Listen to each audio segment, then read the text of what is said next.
बिस्मिल्लाहिर्रहमानिर्रहीम। आज हम बात करेंगे चैप्टर 1 की केमिस्ट्री के, जिसमें हमने स्टेट ऑफ मैटर को शुरू किया हुआ है। आज इसका हम दूसरा पार्ट देखते हैं कि state of matter as a particle किस तरह से बिहेव करता है। तो इसमें जो सबसे पहले हमारे पास मिसकंसेप्शन है वो है about solid particles don't move at all.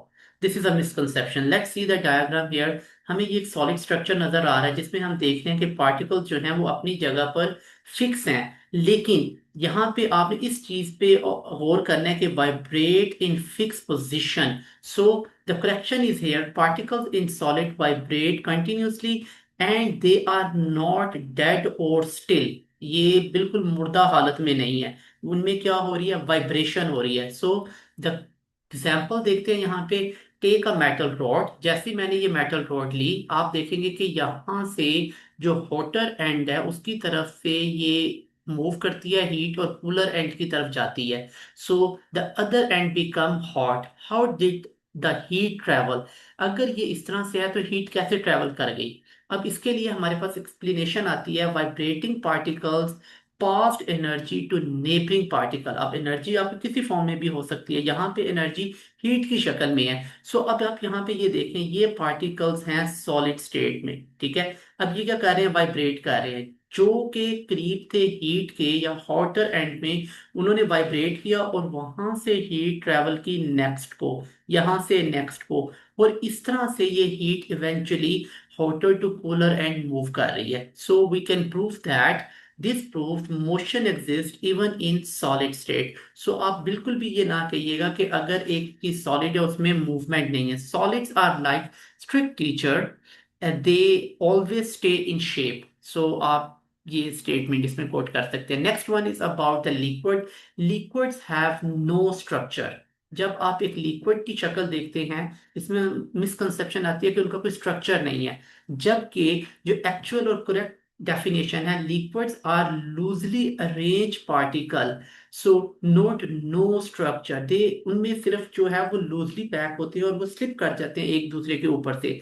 सो आप यहाँ पे देखें कि जब हम किसी पानी को, एक ही वॉल्यूम के पानी को डिफरेंट कंटेनर में पोर करते हैं, when we pour a water into different container, वो क्या करता है कि उसी की शेप को वो ले लेता है। सो अगर वो ग्लास में डालेंगे तो वो क्या ग्लास की शेप लेगा, जो भी ग्लास यहाँ पे आपको नजर आ रहा है डिफरेंट टाइप्स के, ठीक है। और अगर हम उनको किसी बॉटल्स में डालते हैं तो वो बॉटल्स की शेप को अटेन कर लेते हैं। So we can say that liquids are the most friendly state of matter because they fit in everywhere.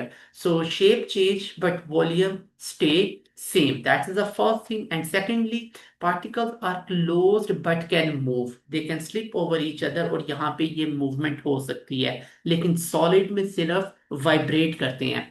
So the third one here, misconception about the gas particles are not connected or interacting. जब हम एक gas को देखते हैं तो हम कहते हैं कि इसमें जो पार्टिकल्स हैं वो एक दूसरे के साथ कनेक्ट नहीं करते या इंटरैक्ट नहीं करते, जबकि जो करेक्शन है इसमें वो are far apart but still collide and interact. तो क्या होता है कि उनमें कोलिजन भी हो रही होती है और इंटरैक्ट भी हो रहा होता है। अब इसको समझने के लिए हम इस एग्जाम्पल को देखते हैं। और जब हम एक फुटबॉल में गैस को भरते हैं या हवा भरते हैं तो उसमें क्या होता है, अगर इसमें प्रेशर कम है, जैसे कि ये आप फर्स्ट वाली में देखें, तो पार्टिकल्स जो हैं वो दबाए जा सकते हैं और वो एक दूसरे के ऊपर ज्यादा फोर्स नहीं डाल रहे, ना ही इसकी वॉल्स के ऊपर। लेकिन जैसे ही आपने इसको फुल किया, इसमें और ज्यादा हवा भरी, तो फिर क्या हुआ कि ये क्या हुआ, इसकी जो बाउंड्री है, जो इसकी वॉल्स हैं, वो उन पे प्रेशर आएगा और अब वो अंदर की तरफ नहीं दब रही। इसका मतलब है कि पार्टिकल्स जो हैं गैस के, इसमें वो एक दूसरे के साथ भी कोलाइड कर रहे हैं और बॉल ऑफ द फुटबॉल भी वो प्रेशर डाल रहे हैं, जिसकी वजह से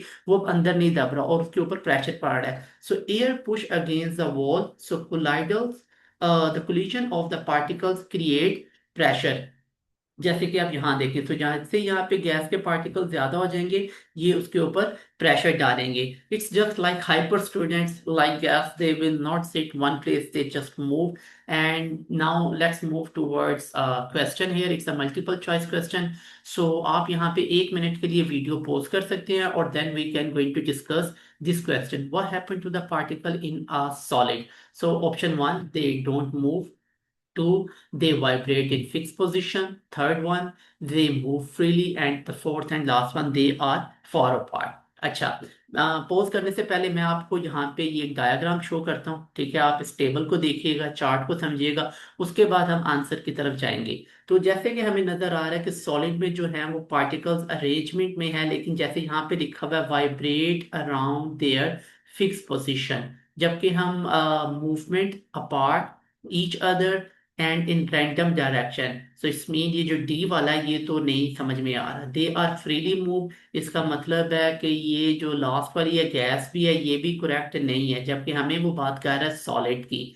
सो अब ए और बी में हमने देखना है दे डोंट मूव, जबकि हमने कहा था कि पार्टिकल डेड नहीं है। इसका मतलब है जो ऑप्शन बी हमें यहाँ पे मिला ये हमारे पास करेक्ट आंसर है। So the correct is B. Let's see it to its explanation here. So student confuse fix position. Fix position का मतलब है कि वो अपनी जगह पे रहेंगे, लेकिन वो क्या करेंगे, they can move without no movement, they can vibrate.